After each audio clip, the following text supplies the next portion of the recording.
Bom dia, meus irmãos, meus amigos aqui do nosso grupo Grãozinhos no Caminho, do nosso canal do YouTube. Sejam todos bem-vindos mais uma vez, mais uma semana que se inicia ao nosso compromisso, a leitura do Evangelho segundo o Espiritismo, do Livro dos Espíritos, nosso estudo diário, nossos grãozinhos no caminho. E os nossos grãozinhos ainda continuamos aqui no capítulo 21 do Evangelho. Haverá falsos cristos e falsos profetas, os falsos profetas da erraticidade. Os falsos profetas não estão somente entre os encarnados, estão também, e em maior número, entre os espíritos orgulhosos, que sob falsa aparência de amor e de caridade semeiam a desunião e retardam a obra de emancipação da humanidade, lançando de permeio seus sistemas absurdos que fazem os médiuns aceitarem, e para melhor fascinar aqueles que querem enganar, para dar mais peso às suas teorias, se ornam, sem escrúpulo, de nomes que os homens não pronunciam senão com respeito.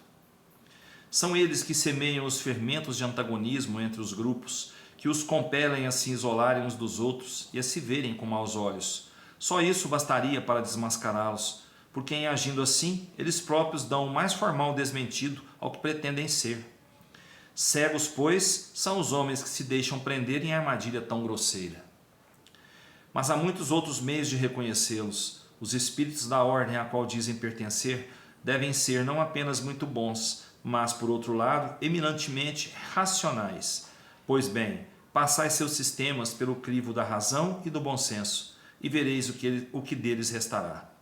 Convinde comigo, pois, que todas as vezes que um espírito indique como remédio para os males da humanidade, ou como meio de atingir a sua transformação, coisas utópicas e impraticáveis, medidas pueris e ridículas, quando formula um sistema contraditado pelas mais vulgares noções da ciência, esse não pode ser senão um espírito ignorante e mentiroso.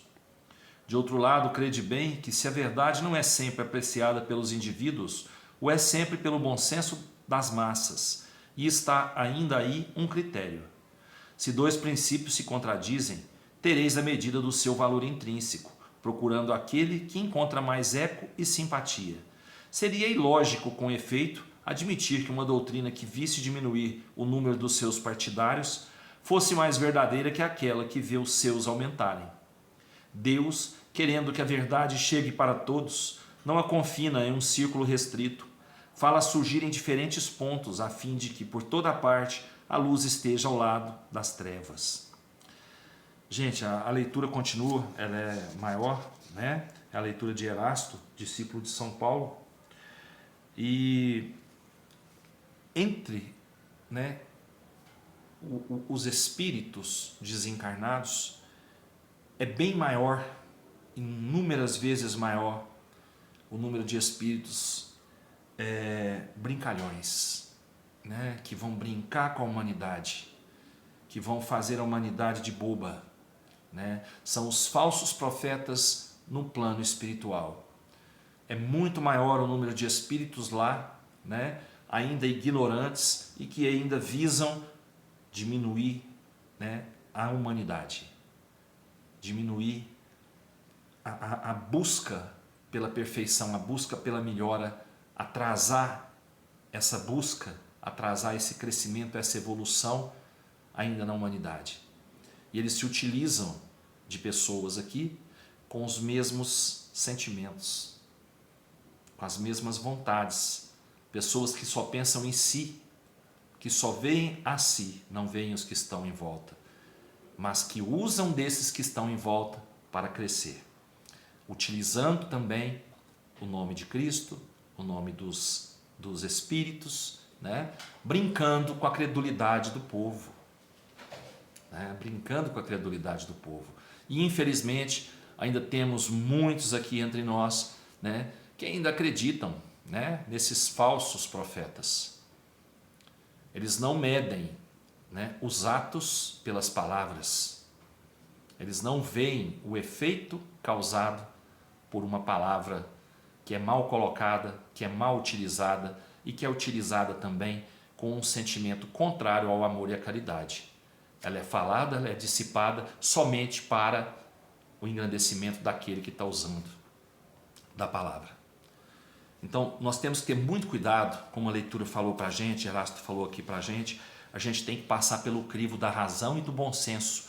Tudo aquilo que a gente escuta dos nossos líderes religiosos, vamos colocar assim, né? Dos nossos guias espirituais, nós temos que colocar tudo no crivo da razão e do bom senso, né? Para poder tomar alguma atitude, né? Baseando-se naquilo que é falado para a gente. Então vamos prestar bastante atenção, vamos analisar bastante nossos líderes religiosos, nossos guias, né? Nós procuramos guias, mentores, então vamos procurar passar as palavras que nós recebemos, né? Pelo crivo da razão e do bom senso. E não esquecer do que eu disse na última leitura. Vamos verificar, vamos avaliar a vida moral dessa pessoa que está falando para a gente ali. Tá certo? Livro dos Espíritos traz para a gente hoje, falando ainda do capítulo 11, os três reinos, a questão 601. Os animais seguem uma lei progressiva como os homens? Lógico, né, gente? Sim, e é por isso que nos mundos superiores, onde os homens são mais avançados, os animais o são também, tendo meios de comunicação mais desenvolvidos. Mas eles são sempre inferiores e submissos ao homem. São para ele servidores inteligentes. Gente, todo espírito foi criado para progredir. O espírito dos animais também foi criado para progredir. Ele vai demorar um pouco mais, que ele é muito inferior, ele é desprovido da inteligência, né, que o espírito humano tem.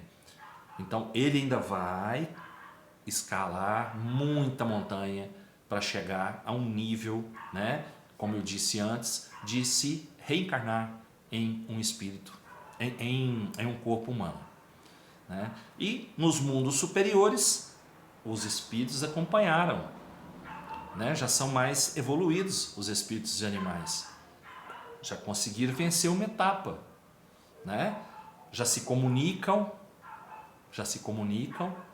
de maneira mais evoluída, né? E estão ali para ajudar também na etapa evolutiva dos espíritos que estão ali naquele mundo superior. Como serão mais ajudados também por esses espíritos. Tá certo? Olha, que Deus proteja todos nós, proteja os países em guerra, os países em fome, nas tragédias da vida, proteja a humanidade, dê a cada um de nós o que nós precisamos para a nossa caminhada na Terra. E vamos pedir a Ele paz aos nossos corações, aos nossos espíritos. Pedir saúde para que a gente possa trabalhar, né? E agradecer por tudo que temos. Pela casa, pelo alimento, pelo transporte, pelo trabalho, né? Pela vida que nós temos. E que Ele nos dê uma ótima semana, com muita paz, muita alegria e muito amor no coração. Fiquem todos com Deus e até amanhã, se Ele quiser. Eu tenho certeza que Ele quer. Beijo no coração, pessoal.